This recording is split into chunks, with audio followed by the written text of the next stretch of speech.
beloved Boss Mike Cervera.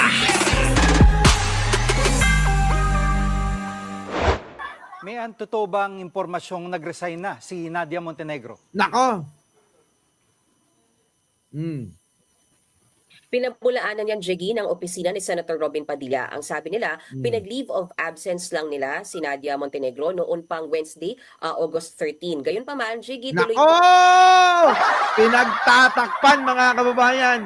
Pinagtatakpan. O, ito na. O, ito. Hindi raw nag-resign si Nadia Montenegro bilang staff ni Senator Robin Padilla. Sa gitna yan ng aligasyon na siya umano ang nagmariwana sa loob ng banyo sa Senado. Oh, kita nyo, mga kababayan ko, hindi nyo ba napansin si Robin Padilla tawa ng tawa? Lap trip kasi isang tama. Kung hindi food trip, kung hindi lap trip, mga kababayan, oo, S-trip. Nagets din nyo? Oh, ang tama daw niyan, yung marijuana, kung hindi food trip, lap trip. Kung hindi lap trip, S-trip. Kaya pala, urge! Kailangan ng urge! Di ba? Kailangan pagbigyan kasi lakas ng tama eh. Tapos hindi nyo pagbibigyan. Oh, naalala nyo yun? Yung, paano nandito na may urge ako eh? Di ba? Yung pala, S-trip ako eh. Ganun eh. Di ba? Oh, yut na ako eh. Ganun eh. Oh, di ba? Isa kasi yun eh. Gina Ingrid. Di ba? Kaya pala. Di ba? Matindi, no? Matindi. Oh. Babalita mula sa frontline si Mayan Los Baños. Oh, ayan, inhit, di ba? Init na init. Bakit? Naka-hit-hit. Di ba? Oh, inhit. Init na init. Bakit? Kasi naka-hit-hit. Yun. Oh, tuloy. Umaalingasaw ang balitang may nagmamariwana sa loob mismo ng pasilidad ng Senado. Nadadawit nga riyan ang aktres at staff ni Senator Robin Padilla na si Nadia Montenegro. Tingnan nyo mukha, mga kababayan ko. Titigan nyo mukha ni Robin Padilla, kamukha na niya si Pugak. Oh, tama ba, mga kababayan? Hindi na ho si Robin Padilla ito na idol natin eh. Ha? Yung labi nito aabot na sa ilong eh. Oh, tingnan nyo, mga kababayan ko. O pati si Nadia. Titigan nyo si Nadia. Ayun, si Nadia oh. Oh, tingnan nyo itsura. Di ba? Tingnan nyo itsura oh. Yan ang problema, mga kababayan. Oh. Sige, tuloy. Bagamat nauna nang iginiit ni Montenegro na baka ang vape niya sa bag ang naaamoy na tila marijuana mula sa pambabaing CR malapit sa Extension Office. Naku, may palusot pa, mga kababayan. Oy, Nadia, wag mo kaming gaguhin. Merong vape na marijuana ang laman. Oy!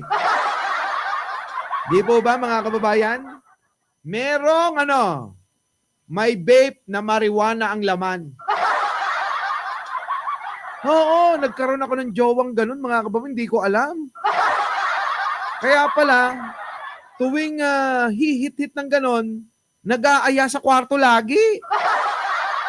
Yung pala, mga kababayan, S-trip ang laging gusto. Oo. Ay, mga kababayan, malay mo ba naman, sabi niya, nakawid ako. Oo, nakalagay lang dito sa loob ng vape ko. Grabe talaga ba? Ay, mga kababayan, sinukuan ko. Oo. Abay, araw-arawin ako. Grabe yun. Oo. Kaya sabi ko, ganun pala. Iba ang trip pagka ganyan. Oo, minsan pagkain. Minsan, sabi niya, lap trip, tawa lang ako ng tawa.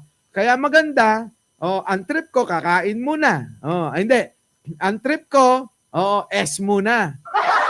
Di ba? S muna daw ba? Yut ba? Yut, ha? Pagkatapos ng yot, habang nag-iyot, tawa ng tawa. After nun, tawa ng tawa. Tapos ang ending, magpo-food trip siya. Grabe, no? Ganun ho, mga kababayan ko. Ibang klase. Ako naman, Boss Mike, pag sawa ka na. mga kababayan, ha? Oo. Oo, ano pa yun, ha? Mistisa. May lahi, Amerikana. Grabe, no? Kasi daw sa kanila, mga kababayan, malaya silang gumawa niyan. Oo. Pero dito daw sa Pilipinas, online, mga kababayan, nakakabili siya. Sabi ko, lumayo-layo ka sa akin. Oo, hindi ako naggaganyan. Di ba? Oo, ayoko na sa'yo. Hindi mo layang ko. Oo, grabe mga kababayan eh. Ewan ko, sa mga friend ko, kilala nila yun. Tuloy. Sa gitna ng kontrobersya, may mga alingas-ngas na nag-resign na raw si Montenegro. At bakit ka nag-resign kung wala ka namang kasalanan? Oo, nalaspag ho ako noon, mga Ay, grabe. Oo, sobra. Nalaspag ho ako noon. Mga kababayan, sabi ko nga sa kanya, wag naman ng ganyan. Oo, di ba? Gagamitin ko na lang yung dila ko kahit 1 oras yan.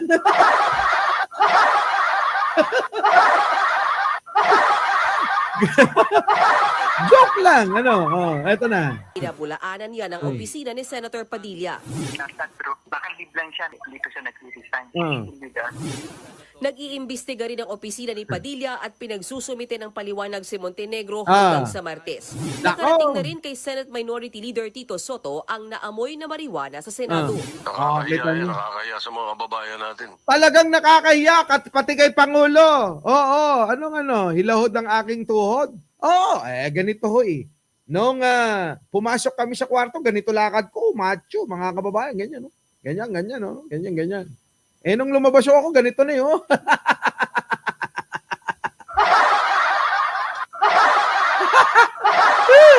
Di ba? Ayan o. Hoy, nakakahiya daw, nakakahiya.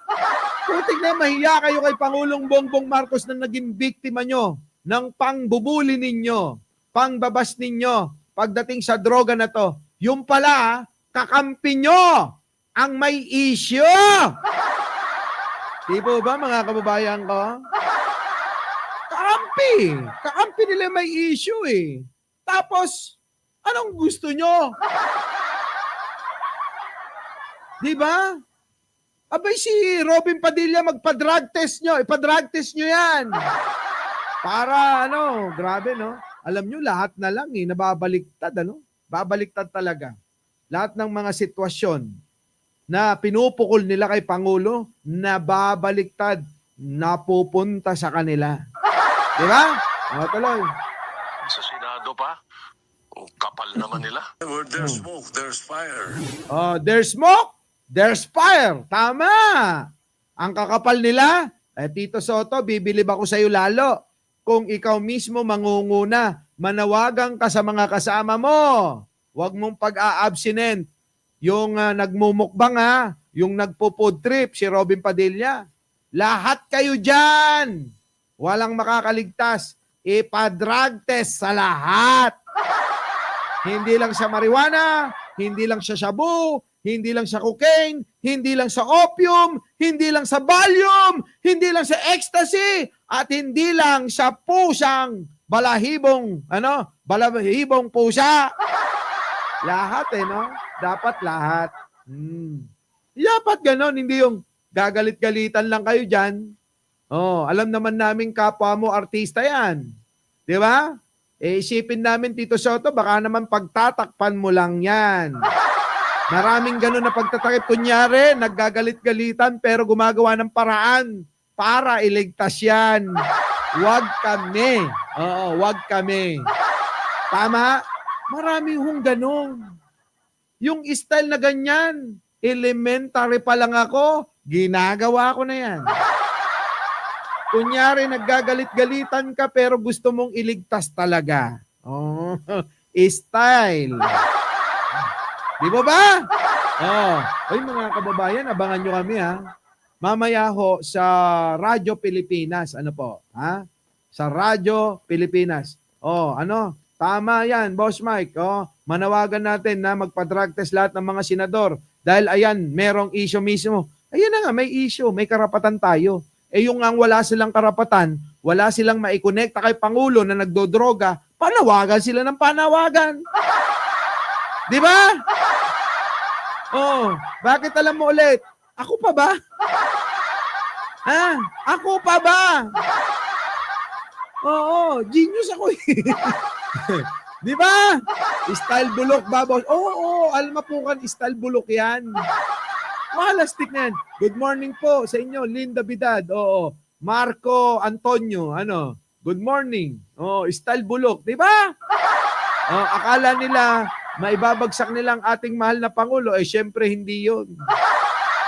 Oo, Elizabeth Pagtalunan. Ha? Tawa lang ng tawa to si Aicha at si Jojo Chavez eh. Lynn Mariano, correct Boss Mike, dapat may managot talaga. Oh, talk is cheap, Boss Mike. Oy, oh. Hindi uubra. Oo. Baka mamaya mga kababayan nakalimutan nyo na. Matabunan ng issue. Kita nyo, ang daming mga issue na natabunan. Limot na natin eh. Di ba mga kababayan? Limot na natin! Ang dami ng issue, oh. Oh, si Kibuloy nga, oh. Relevant pa ba? Wala na! Nakalimutan na nga natin si Kibuloy, eh. Si Digong nga malapit na. Biruin ninyo mga kababayan, kailan lang nag-anniversary pa, mansary. Kita nyo, wala nang pake yung mga tao, eh. Oh, di mo ba? Daming ganon mga kababayan. Kaya eto, tutukan natin, oh. Oy, Robin Padilla, pag hindi ka nagpa-drug test, aaraw-arawin ka namin. Tuwing Sabado, oo, isisingit ko lagi ito, si Robin Padilla, dapat magpa-drug test siya. At yung iba pang mga senador, lahat ng senador, para hindi ka sabihin mo, pinipili ko lang. Lahat ng mga senador magpa-drug test. Naku, tuwing Sabado, nasa Radyo Pilipinas kami. Nasa radyo, nasa telebisyon, at nasa social media. Naku, Robin Padilla, doon kita. Hindi naman titirahin. Mananawagan lang ako sa iyo. Magpa-drug test ka na. Magpa-hair follicle test ka na habang may buhok ka pa. Pangit naman kung si Bato yung sasabihan namin magpa-hair follicle test siya. Di ba? So yun mga kababayan. Tuloy natin to. Panawagan ni Soto magsagawa ng random drug testing sa mga empleyado ng Senado. Habang Hindi lang sa empleyado, kahit sa inyo. Kayo mismong mga senador, mga hinayupak kayo. Marami dyan mga magnanakaw. Ilan na? Ilan na hong senador ang involved saan? Sa flood control project. 3 senador na yan. Chis Escudero, Bongo. Sino pa? Villanueva. Mga walang ya no? Mga kababayan, mga walang ya. Tuloy. optional naman sa mga senador. Pabor naman dyan ang ibang senador, lalo na si Senator Bato de la Rosa. Nagkukunwari lang yan. Sara Di Guzman, thank you naman. Good morning po. Tuloy. Hindi raw dapat palagpasin ang mga tila joint session na nangyari sa bakuran pa mismo ng Senado. Naku, grado. Yung suspect na yan, Ito, Bato, wag ka nga, kutusang kita eh. Ito si Bato, napaka-ipokrito.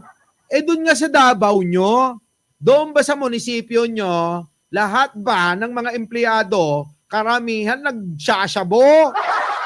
Diba? Oy, Bato, wag ka na magtaka. Sa Davao nga, diba? Karamihan doon ng mga empleyado nyo nagdodroga. Di ba ba? Mga kababayan, Boss Mike, yung book, bawa sa baba, pwede. Pwede yun. Itanong mo, baka alam ni Libayan yun. Ano? Oy, Bato, tigil mo na yan. Nakakaya. at kung papatunayan na talagang gumawa siya ng marijuana, din dapat mapaila ng kaso. Dahil Hindi ganon. Tingnan nyo, mga kababayan ko. Ang ginawa sa Davao, noong pong lumabas ang resulta ng mga drug test nila, 37 na mga empleyado nila ay naging positibo sa droga. Bakit yung mayor? Bakit yung vice mayor? Bakit hindi nyo dinrug test sila? Tama mga kababayan ko? Dapat nagpa-drug test din si Baste. Empleyado mo yan eh. Di ba?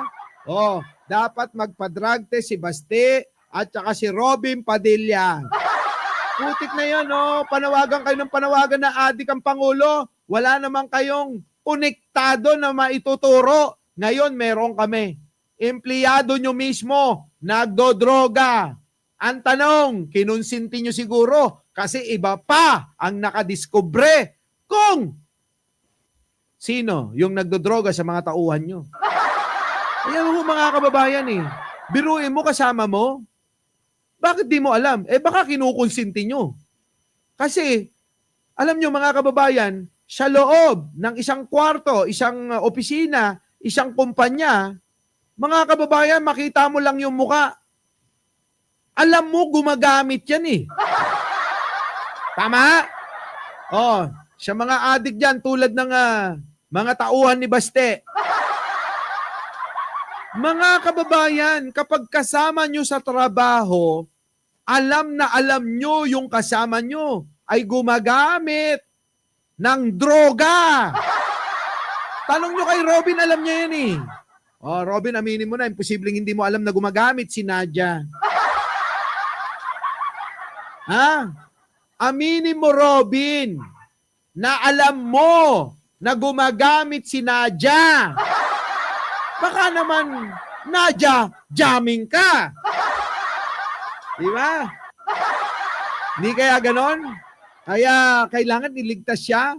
Kasi si Nadia jamming siya. Ay, nako. Oo, tigilan niyo ako. Ha? Hindi ako pinanganak kahapon. Oo, pinanganak ako noong pong 1960. 60. Eto na mga kababayan, paalam na tayo. Anong oras na ba? Oo. Magpe-prepare na ho tayo para ho sa Radyo Pilipinas.